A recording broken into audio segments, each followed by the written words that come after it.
sifter.com.au.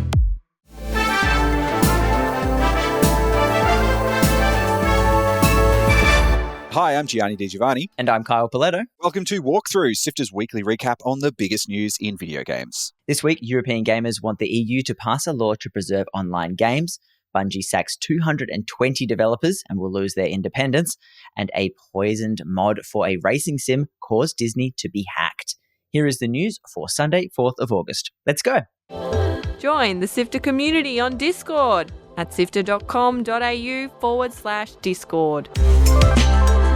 A group of game activists are proposing a new law for the European Union that would stop developers from permanently taking games offline once their popularity drops. It becomes inevitable that the servers eventually get shut off. They do cost money to maintain after all.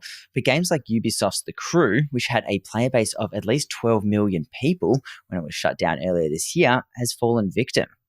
Well, that doesn't sit right with some passionate game preservationists who want to see the hard work of the developers live on and for consumers to continue having access to a product that they paid for. That's where the Stop Killing Games movement comes in. It's fronted by YouTuber Ross Scott, who's hoping to rally the European gaming community with the end goal of proposing a new law. Their first task is using the European Citizens Initiative, a petition process that gets it in front of lawmakers, and they need 1 million signatures from EU citizens, and if they can do that, it has a pretty good chance of becoming an actual law. Here is Ross Scott explaining how the law would work. This would require publishers to leave games they have sold to customers in a working state at the time of shutdown, without requiring any further connection to them or affiliated parties for the games to function. How they would do this would be up to them. This would also apply to free-to-play games that contain microtransactions. Because if you purchased a microtransaction as a good, then the game is made unplayable, well then you just lost your goods. This would not require publishers to give up any of their intellectual property rights, give up their source code, though that one would still be nice. It wouldn't require endless support. They can end it anytime they want as far as we're concerned. They wouldn't need to host servers, though they would have to either patch out that requirement or else allow customers to host them privately. Assume any liability for what customers do with their copies of games.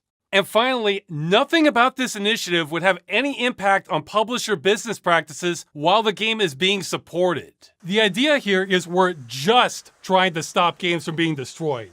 That's it. It's a lot to unpack, particularly the specifics around the EU petition system. So be sure to head to stopkillinggames.com or check out the link in the show notes to find out how best to get involved. Guardian down. The layoffs have returned, and this week it's Bungie that's cutting down on numbers. In a post on the Bungie website, CEO Pete Parsons said that 220 people have been laid off and 155 people will be integrated into Sony Interactive Entertainment. And according to Bloomberg's Jason Schreier, another 75 will be moved to a new studio. In the blog, Parsons said over the last 5 years, their goal was to create games in 3 global franchises. And to do that, they set up several incubation projects. However, as time continued, they realized that this model stretched their talent too thin, too quickly, and it became too big to realistically support. Parsons also contributed economic conditions such as rising costs of development and industry shifts, as well as the quality miss of Destiny 2's expansion Lightfall as some of the causes of the layoffs. Bungie have said they will support the employees that they're laying off through an exit package, including severance, bonus, and health coverage. Last week, we saw Humble Games announce their restructure, or shutdown, depending on who you ask.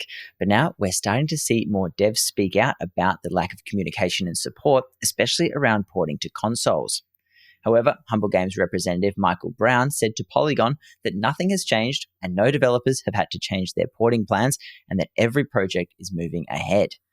When asked about why various studios have spoken out about what's happening, Brown responded saying that some of the studios were still in the process of connecting with their new points of contact. But as always, you ask the devs and you get a completely different response. More studios have spoken out about their console porting plans, which are in limbo.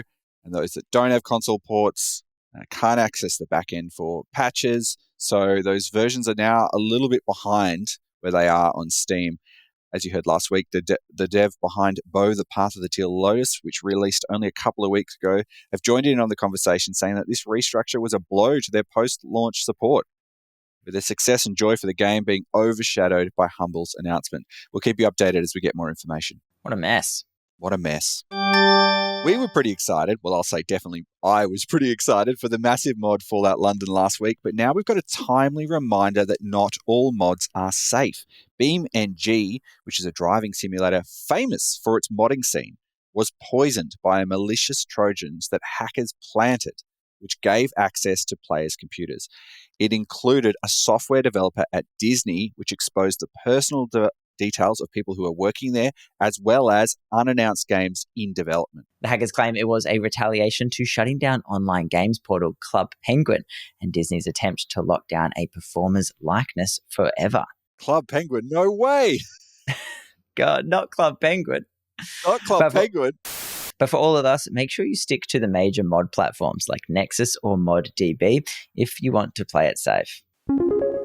And in some breaking news, we've just discovered that the long-running magazine that covers the games industry and all those new releases, Game Informer, will be shut down by its parent company, GameStop. This was a stalwart. A lot of people in journalism got their start writing for Game Informer. You might have picked it up. And it's just incredibly sad that the number of journalism jobs for games just keeps diminishing every single week. Yeah, and it's been reported that the staff were a little bit blindsided by this, but we'll keep you up to date as more comes out. I know I have very fond memories when I was a kid reading Game Informer, reading up on all of the news, so sad to see it go. That's it for the big headlines, and man, there are a lot of games coming out this week. Pepper Grinder, the side-scrolling platformer released on Switch and PC earlier this year, is now available on PlayStation 4 and 5, Xbox One, and Xbox Series S and X. Grab it on the 4th. The 80s-inspired action side-scroller VOLGARR the Viking 2 is out this week. It's had a predecessor in 2013, which was a massive hit for fans of the genre, and this entry looks like it could have been worth the wait. You can find it on everything on the 6th. Out on the 7th is Creatures of Ava, a third-person action adventure where you are tasked with saving weird and wonderful creatures on planet Ava before the world is taken over by a devastating infection. That's exclusive to PC, and it's out this Wednesday. Cat Quest 3, which will see our cat heroes set sail on the high seas in a brand new pirate setting. Play solo or co-op. It arrives on all platforms this Thursday. Preserve is a super chill nature building puzzle game where you create an ecosystem by handpicking plants and animals to create perfect symbiosis. It's out on PC on the 8th. Out on the 8th as well is STEAMWORLD HEIST 2, building on the original with new combat systems, classes, and a heap of new maps to explore. You can find it on everything this Thursday. And finally, Gianni, this is your most highly anticipated game of the year. You brought it up, mate. It's called The Crush House. It's a self-described thirst-person shooter where the player picks out a cast members for a 90s-style reality dating show that grows more sinister the longer it remains on air. This game looks bonkers, and it's out on PC this coming Friday. Despite your dangerous levels of horniness, Kyle, I think this actually might be quite an interesting game to check out. It does actually look really, really interesting, yeah. Dangerous levels of horny. That's good. Articles to read, Videos to watch. and podcasts to listen to. Sifter.com.au. This has been Walkthrough by Sifter. My name is Gianni Di Giovanni. And my name is Kyle Coletto. Thank you so much for listening. You can follow Sifter on YouTube. We put every episode up as a video. You'll also see gameplay, clips, shorts, and more. Find us on youtube.com/SifterHQ. And make sure when you subscribe, you hit the little bell to get alerts. That address again is youtube.com/SifterHQ. And also on that note, we are going to be streaming more. So keep an eye on our Discord if that's something that you'd be interested in watching us do. We've been playing some games like Chain Together, fun things like that. Lots of fun. Come join us. Sifter is produced by Fiona Bartholomeus, myself, Adam Christou, Courtney Smith, and Chris Button. The episode is edited by both senior producer Mitch Lowe and executive producer Gianni Di Giovanni, who is also Walkthrough's script editor. Thanks to Brian Fairbanks from Salty Dog Sounds for composing the Walkthrough theme tune, and Audio Technica Australia and Apple for their support of Sifter's podcasts. We'll be back with more news next Sunday. See you then.